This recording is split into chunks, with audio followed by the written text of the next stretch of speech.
Well, I'm very excited to be here. This is my first time here, and we're gonna cook a little bit of my beautiful south of Spain, a little bit of tapas. Celia is going to provide you with just the background and history and all of the Spain, which is my favorite, so I'm good. All right, so today we're going to be using quite a selection of different products, but more specifically, we're using a lot of stuff from Spice World.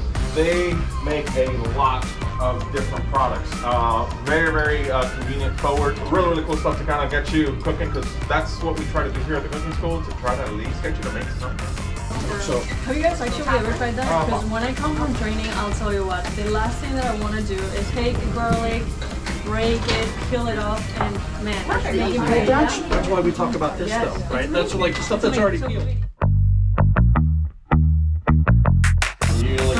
He's like, se rompe. Oh, yeah. And we're like, okay. And then he makes it perfect. He's like, see, this is how you do it.